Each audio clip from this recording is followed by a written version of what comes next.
Money! Here comes the money. Here we go. Money talk. Here comes the money. Money, money, money, Dollar, dollar. Dollar, dollar. Olá, eu sou a Bárbara Barroso, sou especialista em educação financeira e sejam bem-vindos ao Money Bar, o podcast de finanças pessoais onde falamos de dinheiro de forma descontraída e descomplicada. E para todos aqueles que estão a ouvir este podcast pela primeira vez, vou pedir para subscreverem então o podcast onde estiverem a ouvir, inclusivamente no YouTube, em Bárbara Barroso, YouTube/Bárbara Barroso, para não perderem todas as novidades. E hoje vamos falar de um tema que já tinha recebido várias perguntas e sugestões. Hoje vamos falar de investimento. E claro que dentro dos investimentos há todo um mundo. Por isso, até para quem acompanha este podcast e tem percebido que tem havido aqui um fio condutor, vamos começar aqui a falar de investimentos para o início. Digamos que é assim um guia para iniciantes. No fundo, para quem já constituiu um fundo de emergência e agora quer passar para o passo seguinte. Então, o que é que temos de fazer? São 3 passos muito simples. Decidir onde queremos investir, abrir uma conta numa corretora ou banco de investimento e começar a investir. Viram? Pronto. Já está terminado o podcast. Obrigado. Não, estou a brincar. Mas a verdade é que é tão simples quanto isto. O problema está, não gosto do termo problema, o desafio está em saber onde investir. Mas antes disso há um caminho, porque eu costumo dizer que as pessoas querem ir de 1 ao 10 sem ter de passar pelo 2, pelo 3, pelo 4, pelo 5 e assim sucessivamente. Pois bem, saltar fases num processo quando não se tem conhecimento é complicado e a probabilidade de dar asneira é elevadíssima, garanto-vos. Para quem investe e aplica o seu dinheiro já de forma habitual, mesmo para essas pessoas que têm uma maior tolerância ao risco, saltar fases não é fácil, muito menos para quem não tem essa literacia e educação financeira, não é? Porque mesmo para quem está habituado, há um termo que nós usamos nos mercados financeiros que se chama mitigar risco. Ou seja, todos nós queremos diminuir aqui o risco e, portanto, a análise que fazemos, mesmo que para as outras pessoas possa parecer muito arriscado, a análise que nós estamos a fazer é sempre de forma a nós conseguirmos baixar o nível de risco. Por exemplo, mesmo dentro das ações, há diferentes tipos de risco, conforme seja a empresa, o negócio, os números, a gestão, o preço do título, o dividendo, há vários fatores a ter em consideração e que vão ter impacto no risco que essa ação representa. E vou só fazer aqui uma pequena explicação relativamente às ações, porque claramente irei dedicar um podcast a este tema. Mas basicamente, quando nós compramos uma ação, estamos a comprar uma fatia de uma empresa, ou seja, estamos a comprar uma participação num negócio. Por exemplo, cada vez que eu compro um chocolate, por exemplo, Nestlé, eu penso sempre que em vez de estar a comprar aquele chocolate, eu devia estar a comprar ações, porque quando eu estou a gastar dinheiro no chocolate, eu na prática estou a consumir, não é? Sou consumidora. Quando eu pego no dinheiro e compro uma ação, eu estou a ser acionista, eu estou a participar no negócio e a ganhar dinheiro, em vez de ganhar quilos, não é muito melhor? Além disso, quando nós pensamos, e estou aqui a usar, por exemplo, a Nestlé, só porque é uma marca que é bastante conhecida, é só um exemplo, mas a própria marca tem muito mais do que chocolates. Aliás, eu própria fui pesquisar aqui para o podcast e quando falamos de grupo Nestlé, temos comida de bebê, desde Nestum, Cerelac, eles têm negócios nas águas, nos cereais, com os Chocapic, os Fitness, os Nesquik, café, aquele Maggi, até comida para animal, a marca Purina, ou seja, tudo isto é detido pelo grupo Nestlé. Quando eu estou a comprar uma fatia do negócio da Nestlé, estou a comprar uma fatia de todas estas marcas que compõem o grupo. Por isso é que é preciso olhar para as ações como partes de negócios, ok? Porque passamos a ser acionistas. E basicamente, eu não vou aqui gastar o podcast com isto, mas é só para contextualizar. Existem 2 formas de ganharmos dinheiro com as ações. Ou através da compra e venda, não é? Idealmente comprar barato e vender caro e temos aí uma mais-valia. A menos-valia acontece quando se perde dinheiro. Aproveitar também outro ponto para esclarecer, porque às vezes há aqui alguma confusão. Só há lugar a menos ou mais-valia quando efetivamente se dá a ordem de compra, ou seja, quando aliás, a ordem de venda da ação. Até lá são mais valias potenciais ou menos valias potenciais. Muitas vezes diz, estou a ganhar X ou estou a perder X. O correto seria dizer que a minha carteira está a valer mais X% ou Y%, porque o ganho ou a perda eu só concretizo no momento da venda. Ok? Portanto, uma primeira forma de ganhar através das ações é através de compra e venda das ações. A outra forma que nós temos de ganhar dinheiro com as ações é através dos dividendos. E aqui também vou só explicar, mas volto a dizer, depois vou dedicar um podcast só a isto. Ou seja, as empresas quando têm lucro têm basicamente duas hipóteses. Ou reinvestem tudo no negócio ou retiram uma parcela e distribuem pelos acionistas. Ou seja, pagam dividendos. E cada pessoa vai receber na proporção o número de ações que tem. Mas volto a dizer, eu vou deixar das ações para mais tarde. Era só aqui para contextualizar. Portanto, agora vamos começar a imaginar aqui um verdadeiro guia para iniciantes. E recebo muitas perguntas. Bárbara, eu nunca investi, como é que eu faço para investir? Quais é que são os passos? Estão prontos, meus amigos? Onde quer que vocês estejam no caminho do ginásio, a caminho do trabalho, a caminho de casa, ou mesmo em casa, seja onde for.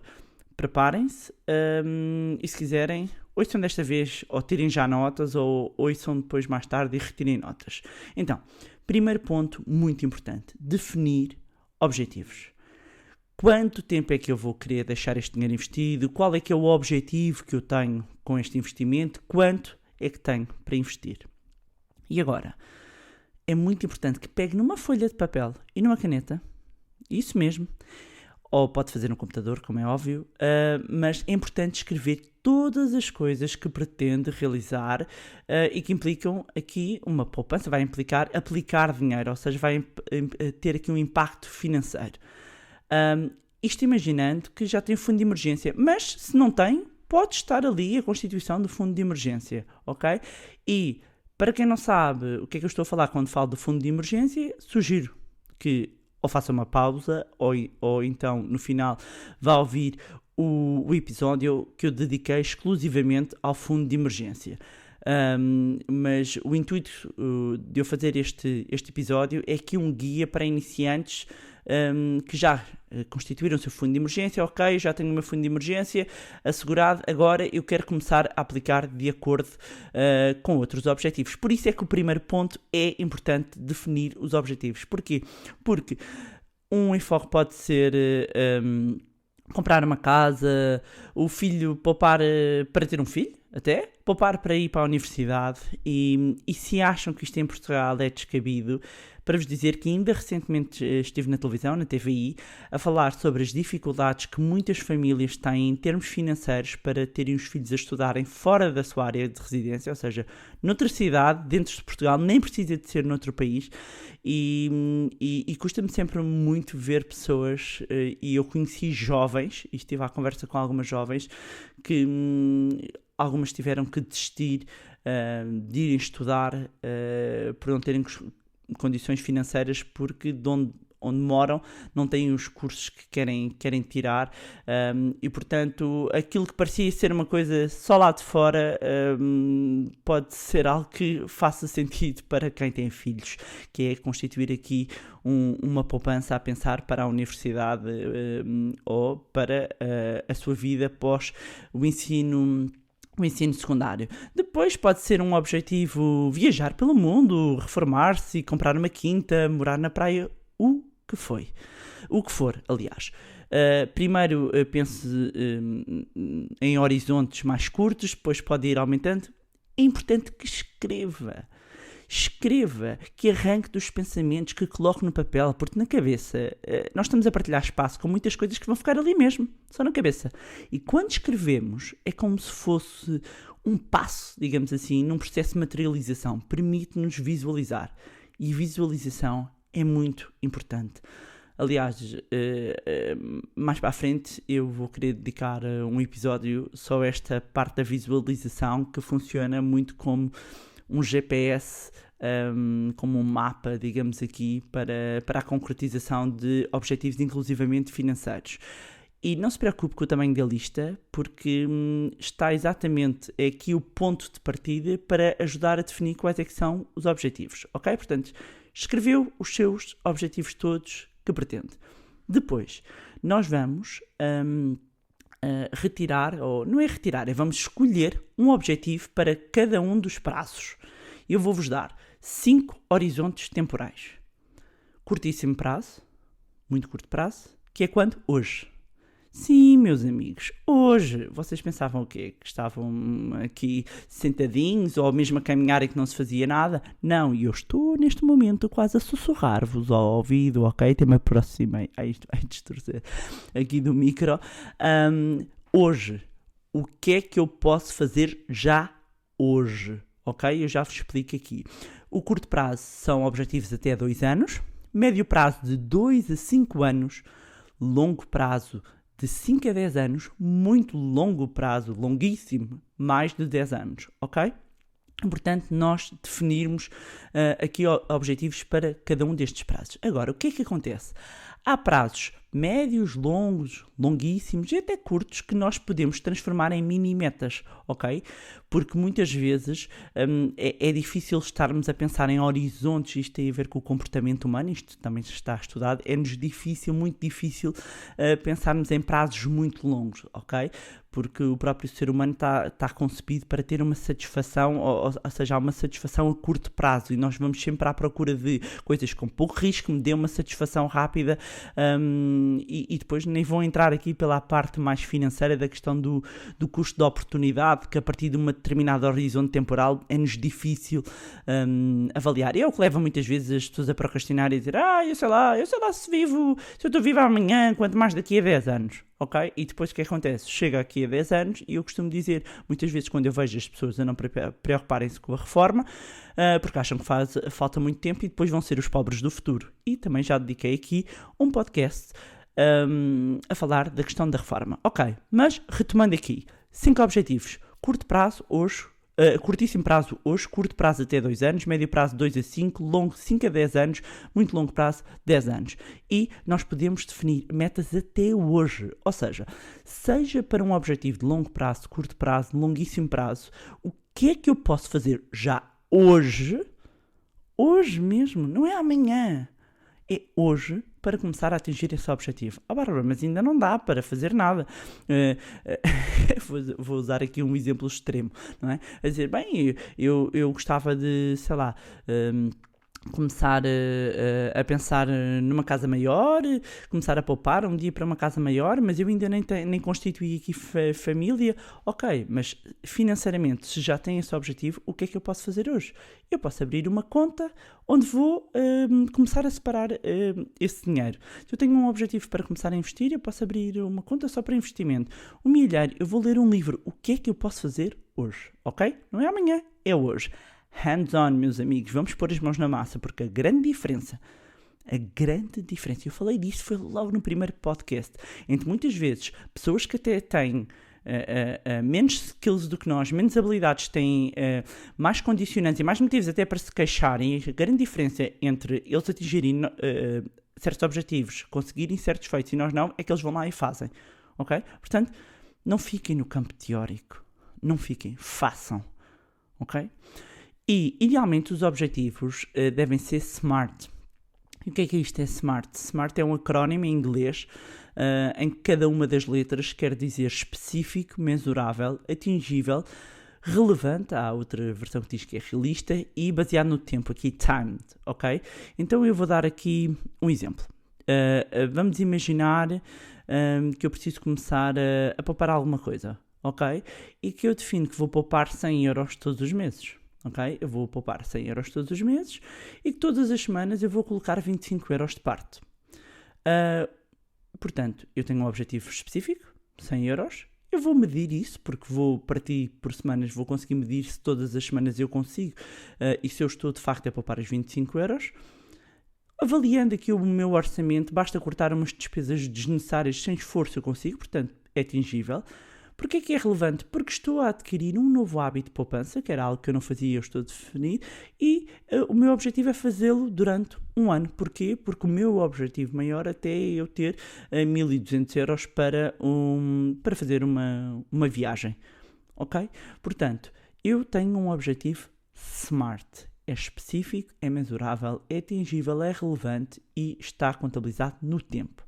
Ok? Portanto, tudo isto, ainda estamos aqui no primeiro ponto. Ok?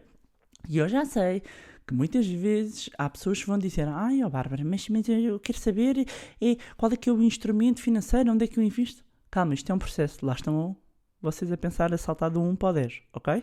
E sendo que não fazem nem o 1 nem o 10. Portanto, vamos step by step, ok? Segundo ponto, entender os diferentes tipos de investimento. Conhecimento é poder.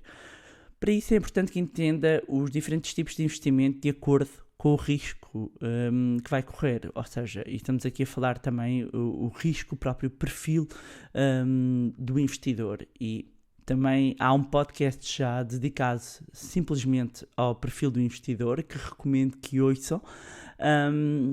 E que vos vai ajudar a perceber este ponto. Vocês começam agora a perceber que eu vos estou sempre a reencaminhar para outros, porque há um encadeamento, porque eu tenho tido essa preocupação, exatamente de haver aqui um encadeamento com os episódios dos podcasts, para que vocês consigam progredir relativamente às vossas finanças pessoais, ok? Então, em geral, os investimentos mais arriscados são olhados muito numa perspectiva de longo prazo, até porque em períodos de tempo mais longos tendem a superar a rentabilidade dos investimentos mais conservadores. Portanto, se nós tivéssemos, digamos que agrupar, e atenção, vou dar só aqui muito poucos exemplos, porque há instrumentos financeiros, há imensos, ok? Mas se tivéssemos de pensar nos conservadores, um depósito a prazo, um certificado de aforro, seguro de capitalização, com capital garantido, portanto são, se tivéssemos aqui um termómetro, e eu quando dou aulas e workshops eu mostro uma tabela que eu tenho em que tem, digamos, quase como um termómetro de risco entre os investimentos de mais baixo risco, não há risco zero, mas de mais baixo risco, até os investimentos mais arriscados, e são imensos classes de ativos, imensos instrumentos financeiros, ok? Eu aqui só estou a agregar em três grandes digamos, perfis, ou seja, estou a fazer aqui um match entre o perfil do investidor conservador, moderado e arriscado com alguns tipos de investimentos, ok? Agora, investimentos moderados, temos obrigações de dívida soberana com investment grade, ou seja, o que é que isto quer dizer? Obrigações de dívida soberana, estamos a falar de dívida do país, ok? Portugal, Espanha, Itália, o que for, emite dívida. E depois há uma classificação de acordo com o rating. E o que é rating? Rating é notação financeira. É atribuída uma nota em letras por agências de rating, agências de notação financeira, com o exemplo do Standard & Poor's, a Moody's, a Fitch. São só 3 exemplos de agências de notação financeira, agências de rating, em que atribuem uma nota basicamente a indicar se aquele país, aquela empresa, aquela SAD de futebol é boa pagadora ou não. Ok? E, portanto, quando nós vemos um AAA, quer dizer que o risco de nós emprestarmos, porque quando nós estamos a investir em obrigações, nós estamos a emprestar dinheiro a uma determinada empresa. E também recomendo, agora um parênteses, recomendo, também tenho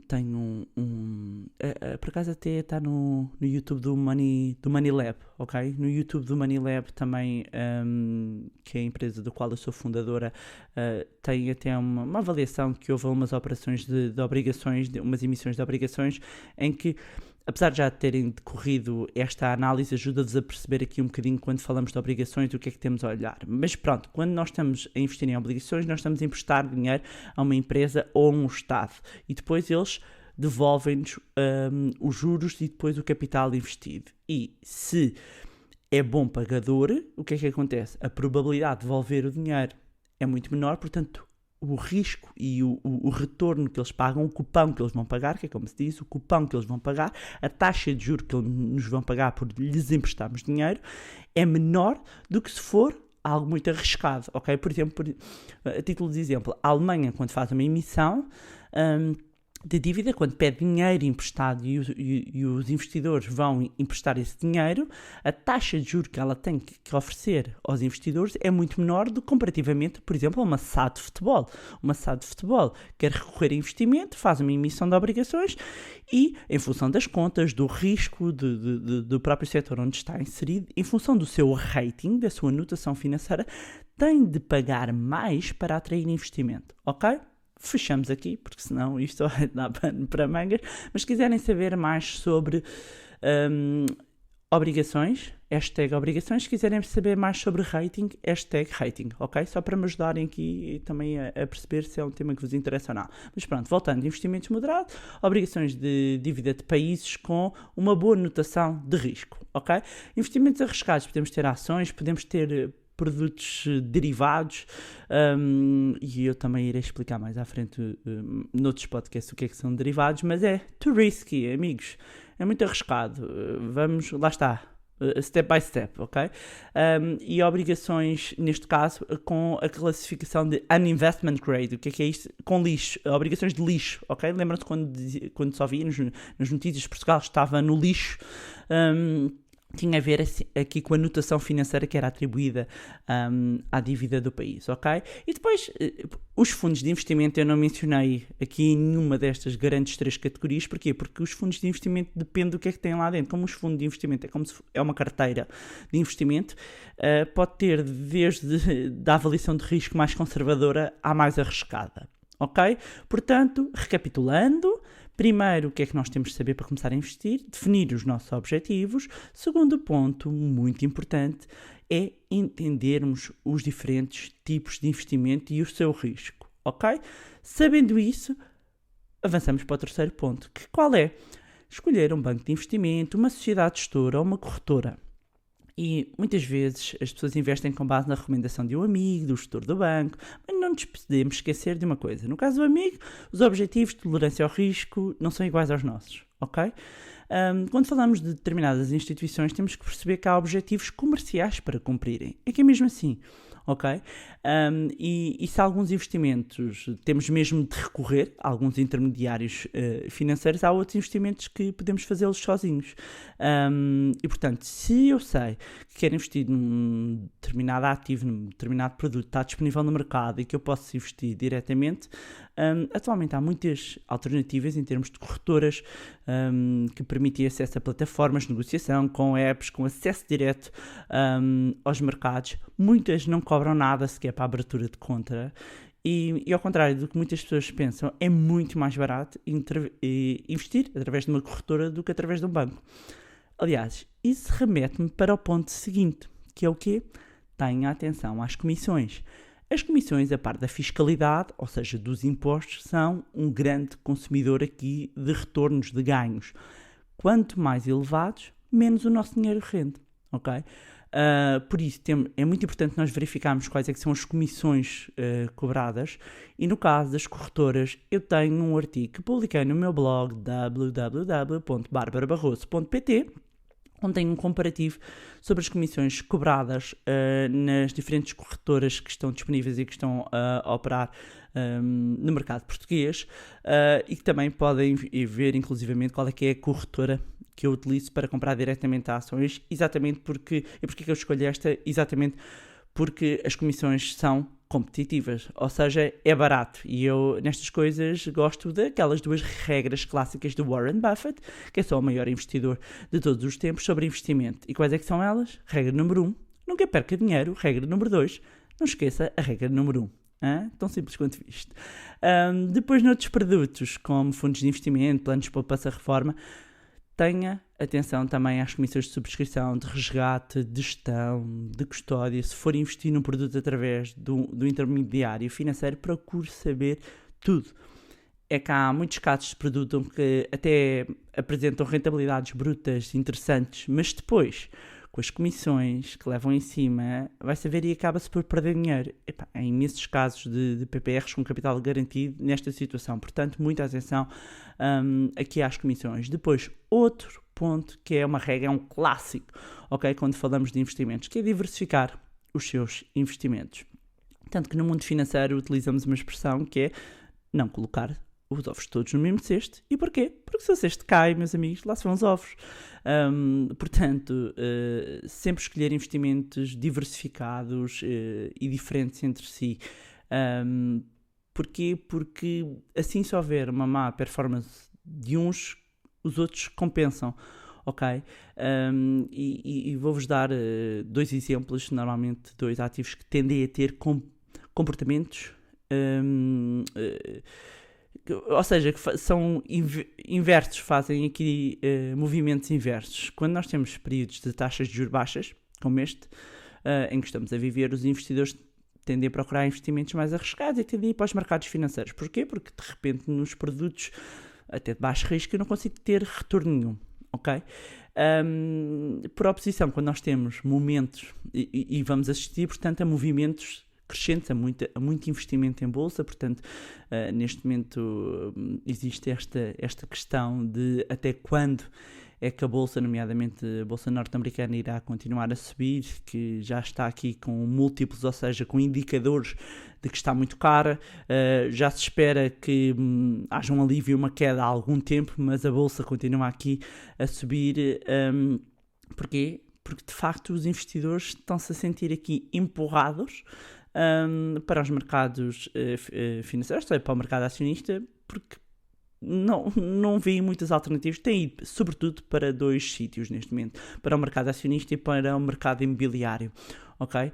Porquê? Porque querem pôr as suas poupanças a render, e não é em depósitos, não é em obrigações, não é em certificados, porque aí muitas vezes não conseguem sequer ganhos superiores à inflação, ok? Mas depois temos outro momento em quando nós estamos em períodos em que temos já as taxas de juros mais elevadas e a inflação mais elevadas.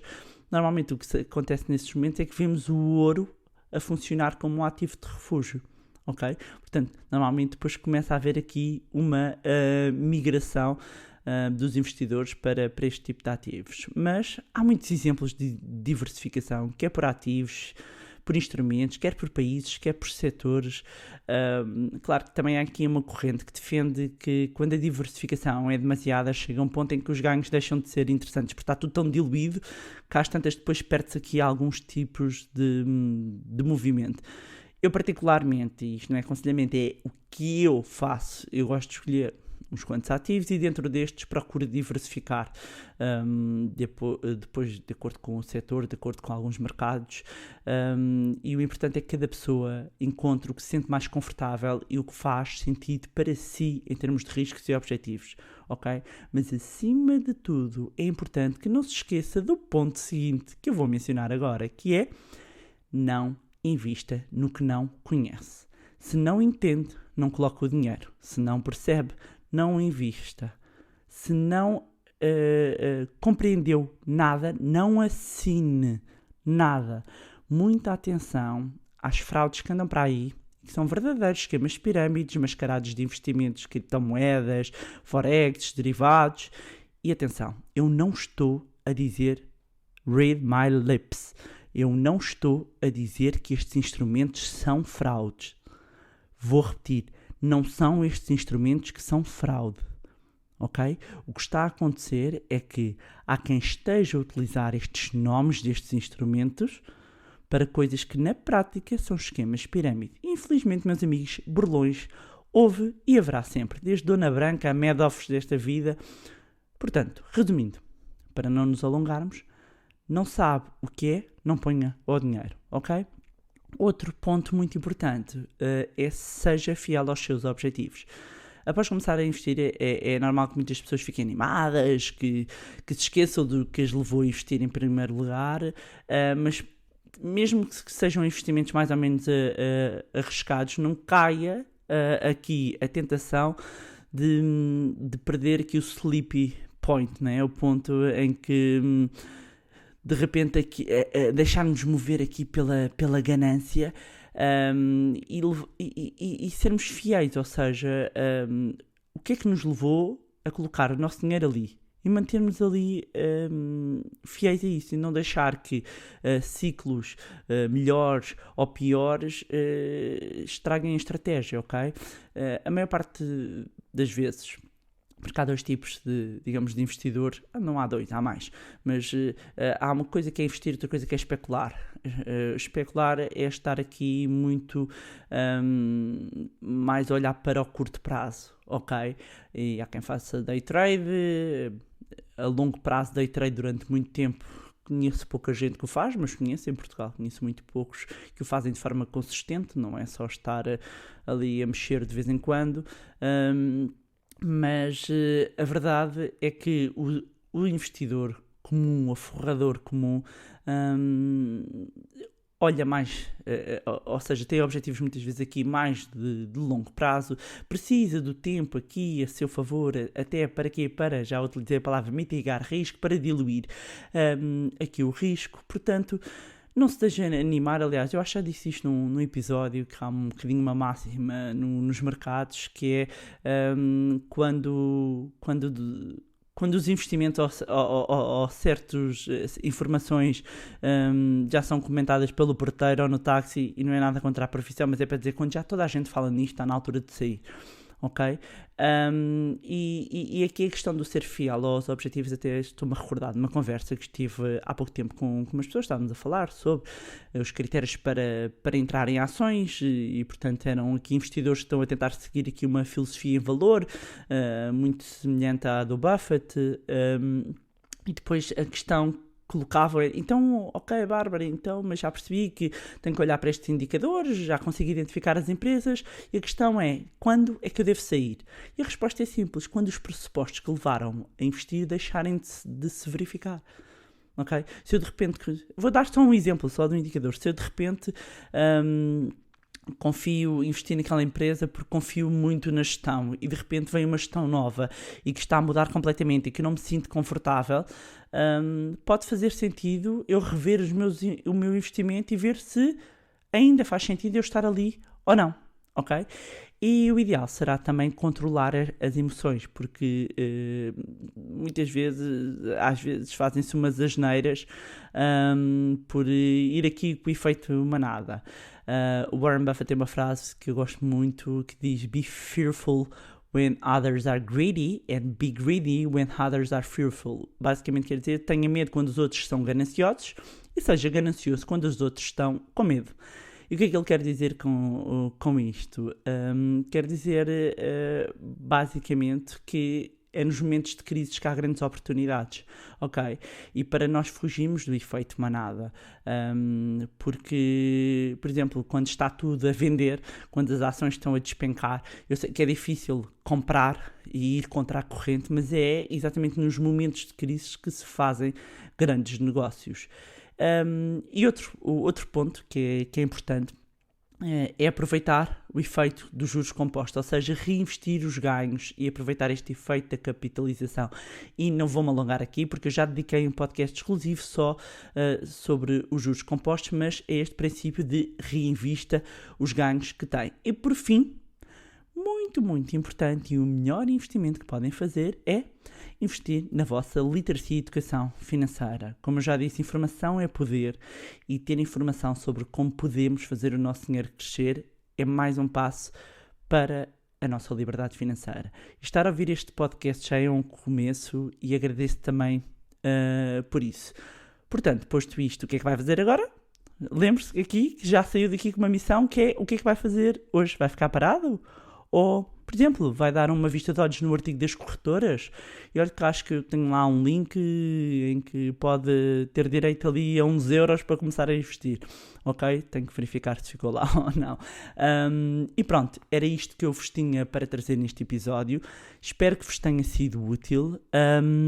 E para quem ainda não está a investir, que comece aqui a dar os primeiros passos para começarem a pôr o dinheiro a trabalhar para vocês. Agradecer também a quem tem enviado o feedback e podem continuar a fazê-lo, que tem sido fantástico o feedback que eu tenho recebido da vossa parte.